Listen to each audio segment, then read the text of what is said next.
wabarakatuh. Good morning student. How are you today? Ibu harap antum selalu diberikan kesehatan oleh Allah Subhanahu wa taala, semangat dalam belajar dan selalu bahagia. Alhamdulillahirabbil alamin. Puji syukur kehadirat Allah Subhanahu wa taala, kita masih bisa dipertemukan belajar bersama walaupun hanya melalui video.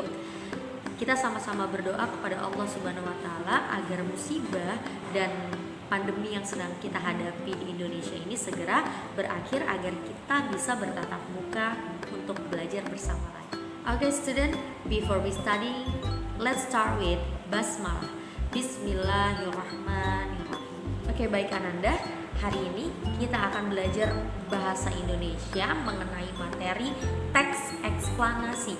Adapun tujuan dari pembelajaran hari ini yang pertama adalah antum bisa memahami pengertian dari teks eksplanasi. Yang kedua, antum bisa mengidentifikasi ciri-ciri dan struktur dari teks eksplanasi tersebut. Baik Ananda, di kelas 4 dan kelas 5 antum sudah belajar mengenai teks fiksi dan teks non-fiksi. Teks fiksi adalah cerita rekayasa atau hayalan penulis, sedangkan teks non-fiksi adalah cerita sebenarnya sesuai dengan kejadian nyata. Nah, di kelas 6 ini antum akan belajar mengenai teks eksplanasi. Apa itu teks eksplanasi?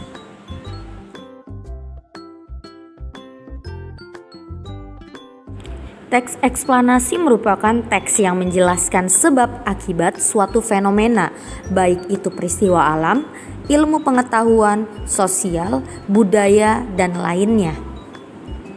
Teks eksplanasi berisi fakta yang dapat menjawab pertanyaan tentang bagaimana dan mengapa suatu fenomena terjadi.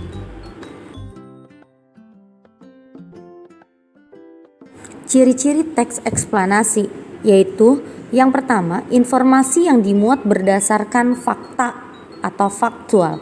Yang kedua, hal yang dibahas yaitu suatu fenomena yang bersifat keilmuan atau berhubungan dengan ilmu pengetahuan. Yang ketiga, sifatnya informatif dan tidak berusaha mempengaruhi pembaca untuk percaya terhadap hal yang dibahas. 4.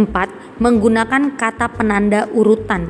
Yang kelima, fokus pada hal umum atau generik, bukan partisipan manusia.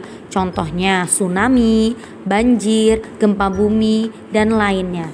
Yang terakhir adalah bahasanya ringking, menarik dan jelas, serta menjelaskan peristiwa, bukan menceritakan masa lalu. Struktur teks eksplanasi. Yang pertama adalah judul. Judul teks eksplanasi menginformasikan tentang suatu fenomena atau peristiwa. Yang kedua, pernyataan umum atau pembukaan. Pernyataan umum berisi gambaran umum atau definisi dari suatu gejala.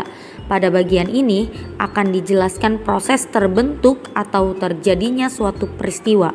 Pernyataan umum harus bersifat ringkas, jelas, dan menarik.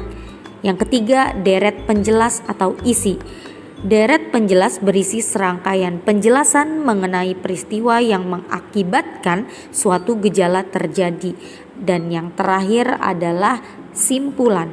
Pada bagian ini berisi pengulangan informasi penting atau kata penutup yang menandai bahwa penjelasan telah berakhir. Baiklah Ananda, itulah tadi penjelasan mengenai pengertian teks eksplanasi, ciri-ciri teks eksplanasi, dan struktur dari teks eksplanasi. Mungkin itu saja yang bisa Ibu sampaikan mengenai teks eksplanasi. Silakan antum cari contoh-contoh yang termasuk teks eksplanasi. Okay, we close the study with hamdalah. Alhamdulillahirabbil alamin. Wassalamualaikum warahmatullahi wabarakatuh.